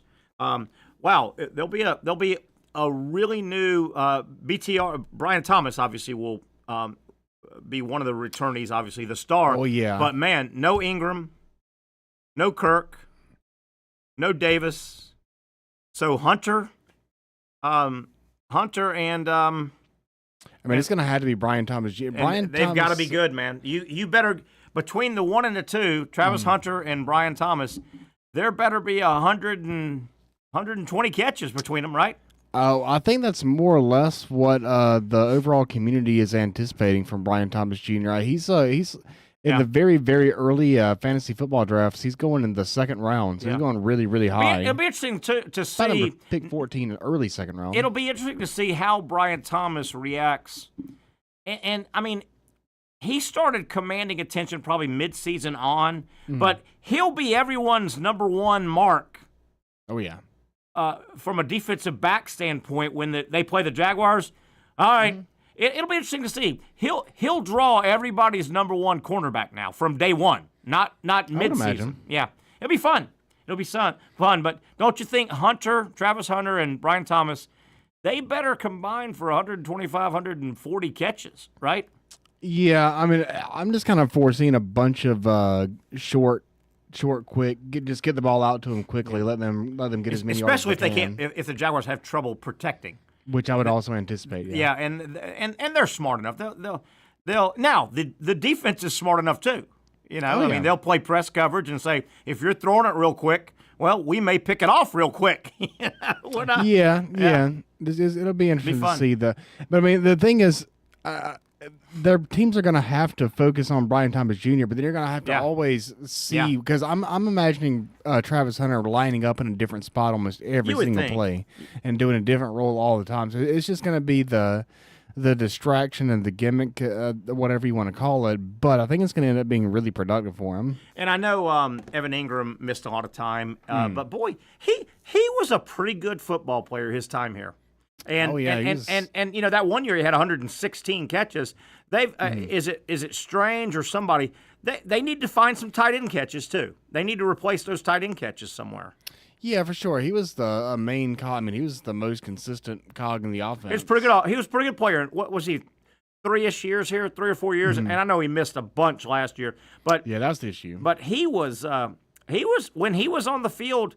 I mean, he wasn't going down the seam and catching 60-yarders. He caught a lot of passes, and he was dependable. I get it. I mean, age. I think they ended up having to use him more than they wanted to because of what they got out of guys like Christian Kirk and Gabe Davis and even Calvin Ridley. Yeah. So the Gabe Davis release today, basically, in the NFL is probably the second biggest NFL wide receiver story.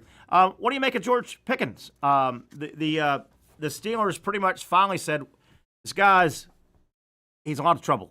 He's a loose cannon. Yeah. So he goes to the Cowboys. George Pickens, who is kind of a knucklehead. That's fair. And kind of a knucklehead. Immensely talented kid from Georgia. Very talented. But how about George Pickens in the Cowboy fishbowl? with Jerry Jones and that? How's that going to work? Yeah, I mean, I can definitely see a lot of ways that can go really, really poorly, really badly. But I mean, I will say that the George Pickens, he may have just pure catching ability and the ability to catch a contested catch. There might not be anyone better than he is. Just that part. Now he can't run all the routes, and he's got tremendous. He crashes out, as they say, a lot. Are you familiar with this term, crashing out? That is a great description. Yes, he is a crash out. But he's, and you see this in sports a lot, he's intoxicating because of his raw talent. I mean, he's immensely talented. And when Pickens, the few times at Georgia and in the NFL, when he's been, quote-unquote, focused, he's a tough cover. He is a tough-ass cover, man.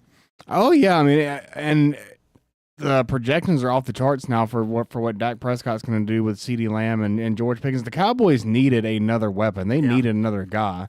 So he helps them out immensely. From the Steelers standpoint, I mean, in a perfect world, you would keep George Pickens and he would be on the straight and narrow. Yeah. But, I mean, honestly, take it a step further. In a perfect world, you would still have Antonio Brown in the golden years of his career right now. But, I mean, that's just the way that things go with these guys. I don't have the Steelers roster, but word is, I guess they brought over DK Metcalf. They did, yeah. That was their second-round pick they traded for DK. Isn't he kind of long in tooth, kind of old? And He's 28. Do they have any other thing at receiver? Oh, man. They got a guy named Calvin Austin who I would really like if he was their fourth receiver, sort of deal. Yeah. I would anticipate that they're going to get Aaron Rodgers and they're going to get some Rodgers guys. They're going to get some Alan Lazard action, something like that. What is, and there may be an obvious answer that I don't know, in the NFL calendar maybe, or maybe it's just his vacation time. What and why is the holdup with Aaron Rodgers deciding what he wants to do? What's the benefit? I mean, he and his agent have got to have all the information they could possibly have from anybody that's flirting with him. What could possibly be the delay other than he doesn't want to commit because he don't want to be told to come into camp? He wants to go play around in Europe for another month or something. I don't know. Yeah, I mean, he went on McAfee and he says, the Pat McAfee show, and he says that he has a bunch of personal things he's dealing with. I don't know what that means, man. I don't know if it feels to me like we all have a bunch of personal things to deal with. It feels to me like he just wants to go do ayahuasca and hang out in the closet somewhere. I don't know, man. He probably just doesn't want to go to practice, just doesn't want to go to work yet. Yeah, I mean, I think that's really what it comes down to. We all got personal. I need to go to the grocery store. I got a bunch of laundry to do. I don't want to put away the dishes. I mean, we all got, right? Yeah, so, I mean, I think there's basically two things, and a large part of me thinks, and I'm not NFL a scripted guy. Okay, that's not me. I'm not NFL as rigged guy. That's not me. But I do think that there's something to it, and I do think it would be very poetic because the draft just happens to be held in Pittsburgh in 2026, and they just so happen to have Mason Rudolph as their number one quarterback on their roster. And you know what? I think he's perfectly capable of leading this team to the number one overall draft pick in 2026, and they might actually just get it in Pittsburgh. And it could be a scheme from one Archie Manning to get his grandson Arch on a good franchise and not one of these Cleveland Brown-esque franchises. He wants the Pittsburgh Steelers to get the number one pick so that his grandson can go there. Are you connecting these dots? So how does that play with Rodgers? Maybe Pittsburgh doesn't want him as much as people think they want him. In this scenario, Rodgers doesn't sign with the Steelers. In this scenario. So you're saying the Steelers may be saying, I don't want to say throwaway year, but Yeah, and Mike Tomlin is as of Greg Popovich is retiring, he is the longest tenured coach in all of American sports. He's never had a losing season, so I think he could afford to have one off year and get a high draft pick. I don't think they've ever picked higher than, I want to say, like 16 since he's been there. Really? Yeah, they took Big Ben with pick 11. That was 2004. Because 16, and that was 500 record, or around 500 will get you picked at 16. Yeah, 17, exactly. Yeah. And they haven't picked. And he's Tomlin's never really gone 4-12, 13, right? I mean, he's literally never worse than 500. Yeah, never worse than 8-8 ever. Yeah. So I mean, I would say that he could afford to have a season like that, and I mean, it just really feels like it's going to be tough. The divisions, the Bengals are going to be back. The Ravens aren't getting any worse. The Browns are the Browns. The but, Bills you are the know. Bills. You know? Yeah, you're talking about the division, but I mean, I'm talking about the AFC. I mean, the greater landscape of the AFC. You got to have if you're going to compete in the AFC, you got to have one of these elite quarterbacks. And I know here in Jacksonville, they potentially may not. They kind of got like a guy that you would think could become that. But the Steelers, I think it's safe to say they definitely do not have that at this current moment. Oh, I would agree. Yeah. I would agree. I want to get to we got 15 minutes or so, I guess, left. I want to get to UF basketball. It's kind of neat, the schedule that they're putting together, which you're supposed to put together. If you think, number one, you're the defending national champions, and B, you think you're going to be good again. I want to get to that. But, Zach, it would appear we are, an hour and 40 minutes into the show, our 2-hour show? It would appear that, Zach, I mean, I don't want to accuse you of anything, but I'm going to accuse you of something. It would appear that you are dancing around the 800-pound gorilla in the room. Zach, I mean, I don't know where you're going with this. I would imagine if I didn't direct the show where it needs to go, that you would not direct the show to a baseball series that might have happened in Columbia, South Carolina over the weekend. Yeah, did you happen to watch the Gators at your filthy buzzard, South I didn't Carolina? watch any of that. Why? I watched every inning, I think. First of all, it's really hard to find collegiate baseball, even if you do want to watch it. And second of all, I had other things happen, and I just wasn't really necessarily trying to seek that, you know? Well, I mean, since you didn't watch it, let me go over the game. I'm starting to think that you had me pull in and do the show today just specifically to make sure that you could bring up the baseball series. No, who would? Well, the Gators got by on Friday night, and then they had to play a double, a little rain and stuff like that. So they ended up playing a doubleheader on Sunday. Yeah, I know that was very unfortunate. I heard Cardozo and Steve Russell were very upset that they had to spend extra time in Columbia, South Carolina, where they completely roasted our entire fan base. By the way, why? What did they say? Oh my God, these guys, man! I had to fire back at them during the commercial break. There weren't really many South Carolina fans that's what they were in saying. the stadium. They roasted these guys, man. They said that the Gamecock baseball fans, they were really loud and obnoxious back in the day when they were winning, but now they're not showing up at all. Which I get that, okay. These are insults. I think that's real. I can accept this, right? But then my good pal, I want to say, my good pal Jeff Cardoso says that the Carolina fans act like their crap doesn't stink, and I'm just like, I had to push back on this. I did. I said, Jeff, there's no way. I was like, these are three conflicting insults, man.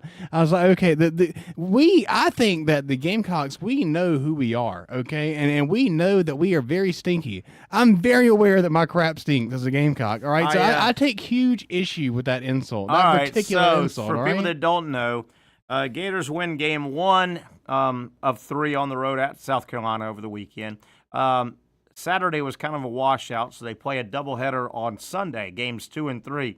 Did you happen to have an idea of what the two combined scores were, games 2 and 3? Well, it feels like it's baseball now. It feels like, based on what I've heard from people around the Gainesville area, that the score was roughly 6 million to 0. But I think it was actually 30-3 or something like that. 30-3. Florida wins game 1. You know why I knew? Because I've seen it written 1,400 times. 22-3, Zach. They beat your buzzards. Those filthy Gamecock buzzards. Yeah, look, hey man, and you don't need Coach Kevin O'Sullivan to get a win against the Gamecocks, okay? Which, lucky for you guys, we exist in the SEC so that you can actually get a conference win, by the way, okay? Look, I could have coached this victory. All you got to do is say, hey guys, go to the plate, don't swing at anything ever. You will get on base. Hey, look at it this way, though. The redeeming factor for South Carolina baseball, you play in the same conference as Missouri baseball. There you go. There are some wins to be. Missouri's 0-24. You play 30 conference games. That's pretty tough. They've got 2 more series, 3 games, and they're probably going to go 0 for 30 in conference play before they go to the SEC tournament. And 2 years ago, Missouri basketball went 0-18.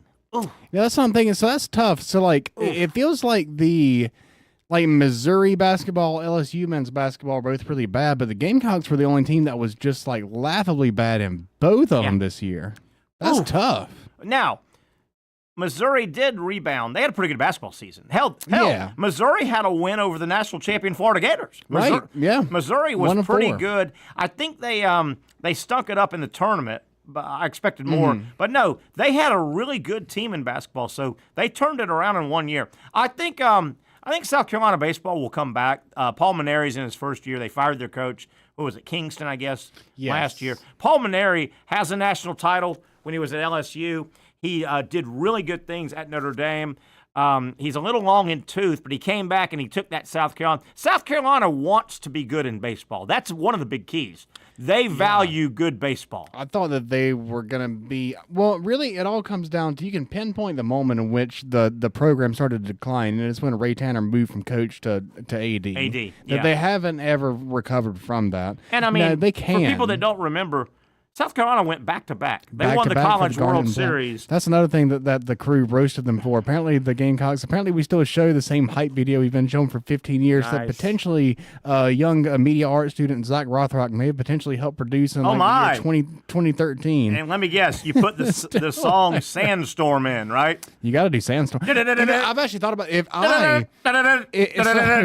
I'm so tired of that damn song. Yeah, that's the if I played baseball and I was on the Gamecocks baseball team, no one's done this, by the way. Everybody gets to choose their walk-up song, right? Yeah. My walk-up song would be Sandstorm. That way, they would just play it from a whole at-bat. Then when I hit the home run, they're still playing it. There's one other thing in SEC baseball, only one thing more irritating than that damn Sandstorm.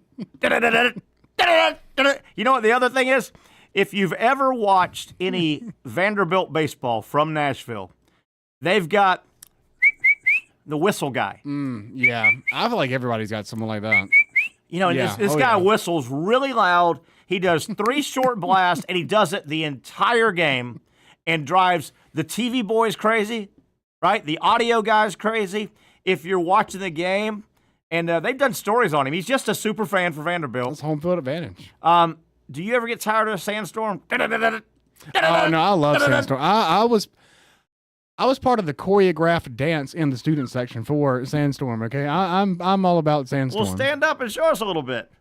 I can't go You through that right can't now. brag about dance. Not on the spot. Zach, do it. Zach. One day I'll conduct a demonstration, but today is not that day. Hey, but You got a Sandstorm.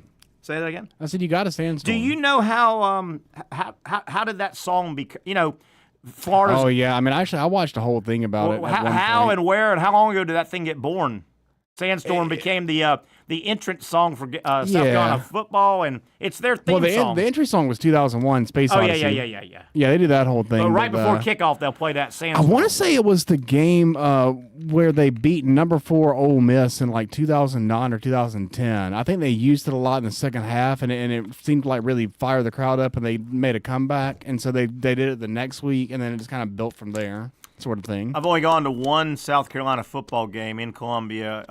This will give you an idea. Ron Zook was the football coach at Florida, so early 2003, 4, 5, right there when he took over for Coach Spurrier. When he left. The Lou Holtz era. Yeah, and Florida won in South Carolina. Had a fun weekend. We did some TV and stuff up there. Went to the Cockabooses. You know, they got those Cockaboose Park where they have the train things. What do they call those? The Cockaboos. Yeah, the Cockaboos. I'm not high dollar enough for the Cockaboo. That's for the rich folk. Oh, I went. People were inviting me. I went and had fun. But neither team was really good. Florida won the game. But good Lord, did I get tired of hearing. Oh, yeah, man. You got to embrace They played that buzzard song thing. That buzzard. Yeah. God, I could wring that buzzard's neck if I could find him. Yeah, that's fine. You got to embrace it. It's definitely not as bad as the worst thing in all of sports, I think, to me, is the Mississippi State Cowbells. Oh, yeah, I love the Cowbells. Oh, my God. No, man. I would never play there. I've never been to a game, Mississippi State game, with the Cowbells. Now, they've come to Gainesville, and they've snuck them in some. But that is a great Southern football tradition, though. I love the Cowbells. That should be banned. That should not be allowed. Yeah. I would throw it out. They are loud, man, when you're watching. Oh, my God. Aren't they? Yeah. You can hear it on TV. They're too loud. And, you know, there's a lot of talk. You know, there are rules in the book that say you can't have noisemakers and, you know, and that's an artificial noisemaker. But it was so much of the game. The SEC, I guess, maybe petitioned, and theoretically, and they do a pretty good job, they let them keep the cowbells as long as they don't ring them when the team is out the line of scrimmage. You can ring like a son of a gun. Hey, I know we only got a few minutes. That gets me to thinking something. And I'm so old, I go through a bunch of different iterations of sports, right? I'm so old. Zach, I don't think you are old enough to remember this. There was a point, and it was really only college football, and I guess because you got bands and they have great fan sections and all. I think college football crowds are better than NFL crowds. They get really by and stirred up. large, for sure. There was a long period where you would have a big game, right? A big college rivalry game, packed house, 90,000, 80,000 fans, bands. You would have the visiting team have the football, and generally deep in their end of the field. Not necessarily midfield, but deep, where you're really next to the crowd. The crowd's really close. You're on the 5-yard line, 10-yard line. And the visiting team would go to the line of scrimmage, and the quarterback would kind of point to his ears and look back at the white hat. Oh, yeah. And there would be many, and people my age remember this. The official would warn the home crowd, and there were times they would throw a penalty. Nowadays, you can be as loud as you want, right? They would say you got to. I didn't know that was ever a thing. Yeah, you got to. Oh, it was enforced a lot, and they would make an announcement. This is a first warning. You got to let the opposing offense, the visiting offense, would have to be given a chance to not get their calls drowned out. There's no way they could police that today. I mean, the home team would just lose every time. It was a thing. It was people remember it. It was a real thing. I remember watching, and you'd get frustrated because the ref, the quarterback would walk up and start calling signals, and he'd turn around and go, "Hey, my guys can't hear," and they would say, "Hey, you got to be quiet, or we're going to throw a penalty." I thought the controversy here would be if I was quarterback, I would just act like I can't hear every time. They're way too loud, man. I can't hear. And I guess maybe the white hat did have some discretion because he was standing there and go, "Hey, man, that's not really loud." Yeah, I can't hear anything. You know what are you talking about? You know what else? Are there any other college football? I guess trying to think other. Like I said, the cowbell is a foreign object making noise. Yeah, someone saw those vuvuzelas from the. Oh, remember how World bad Cup. that was? Yeah, they're literally on the same level to me. They're not much different. Yeah.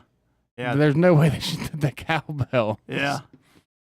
No, I can't. I literally can't think of another team that does some. That's why I feel like it's so crazy that Mississippi State's allowed to do that. I don't think anyone else does that. Yeah, I'll tell you though, man. I get why. The NFL doesn't have bands. Like college football, they all have a band, and a lot of times big games, the other team brings their band and just adds to the atmosphere. The main reason the NFL, I guess the Redskins used to have a band. Do they still have a band? I think they're like the only team that ever had a band, a little pep band, and they may not have. You know why there's no bands in the NFL, right? Why is that? I think. Well, the NFL owners, the last thing they're going to do is say, we're going to hold 250 seats that nobody pays for. Obviously. Yeah. They're like, no. I think the Washington Commanders are the one team that does. Or the Redskins, Commanders. Yeah. The Skins, They had one. I don't know if they never brought it back. Kind of a little pep band. Yeah. But no, the NFL owners are going to go, we ain't about to block off 300 non-paying seats for a band. Are you kidding me? No, that makes a lot of sense. That makes a lot of sense. And Jacksonville's got a little drum line, but they don't take seats though. No. We didn't get to this, but I'm going to run through it real quick. We may get it tomorrow. UF basketball putting their schedule together. As of right now, Florida would play number 2 ranked UConn, number 10 Arkansas, number 11 Kentucky, number 12 Arizona, number 15 Auburn, number 20 Tennessee, and number 24 Alabama. And that's all subject to change, but that's a way early. How about Florida? UConn and Arizona, 2 of their early. The UConn game, I want to say that's the Arizona game, that'll be Florida's first game as the defending national champions. That's like November 3rd. Boy, the basketball season has crept back and back. Remember, basketball would start maybe Thanksgiving weekend. Florida will open up November 3rd, I saw, in college Yeah, basketball. but they're adding more games, too. Yeah, Yeah, they add more games. Yeah, so that's why. But yeah, there's some haymakers early on. I guess in the basketball season, you can afford to get a couple of losses, but it'll be a good measurement test early. It is. And the problem with those great haymaker games, as you said, the November, December, they get so buried. There are times people look up and go, damn, I didn't even know. What do you mean Louisville and Kentucky played December 5th? The game came and gone. Didn't even see it. Yeah, Florida.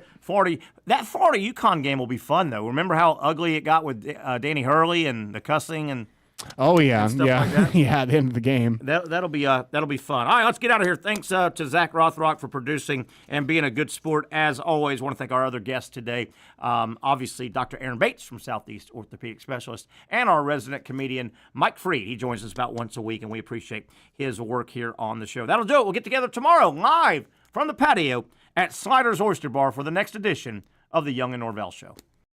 Finally, a family atmosphere, kid-friendly restaurant with a real sports bar feel. Rick's Jack's Beach features all of that and a large, climate-controlled covered patio with misting fans and heaters for all seasons. Mix in an extremely diverse menu that features the most quality and affordable steak at the beach, and there's no reason not to enjoy your next lunch, dinner, happy hour, or big sporting event at Rick's Jack's Beach, 300 2nd Street North in Jacksonville Beach. See you at Rick's Jack's Beach.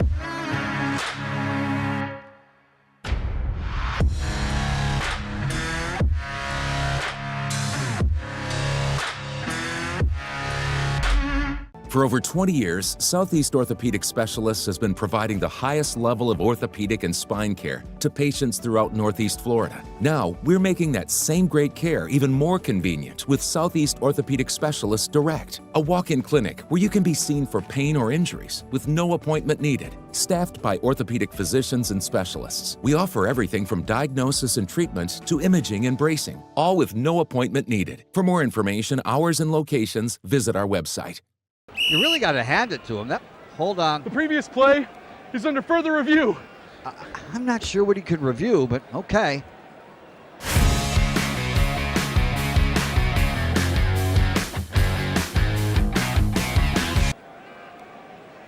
Sure has been a while. Dine in at Hurricane Grill and Wings for the football season. Well, there he is. Oh, what is that? Hey everyone, Olivia Tasley here from Action Sports Jacks to tell you all the different ways you can watch our new 24/7 network. 3 easy steps. You don't even need a pen and paper to write it down. Step number 1, download the app. Search Action News Jacks in your app store either on your phone or your smart TV. Then, once you're on the app, click on that little drop-down menu in the upper left-hand corner with the 3 little lines. That'll show you these options, and boom, right here, click Action Sports Jacks 24/7, and you will be brought to our continuous stream channel. That app can be accessed through all these different platforms, whether you have Roku, Fire TV, Smart TV, Apple TV, or Google TV. You can find our app. Now, if you don't have access to the app, don't worry, we still got you covered. We're across all social media platforms from Facebook, Instagram, X, YouTube, Twitch. We have a podcast channel. Plus, check out our short reels on our TikTok. Action Sports Jacks 24/7. It's on all the time and everywhere. Summertime means sizzling sales at Nimnick Buick GMC. The #1 Buick GMC dealer in Jacksonville has lots of inventory to choose from with their best price guarantee. Nimnick never charges above MSRP. You can save up to $10,000 off select new GMC Sierras or get rates as low as 1.9%. You know, I'm a truck guy. GMC Sierra, my trim level is an SLT. This one's an Elevation. Pretty good looking color as well. So here at Nimnick Buick GMC, you have a lot to pick from.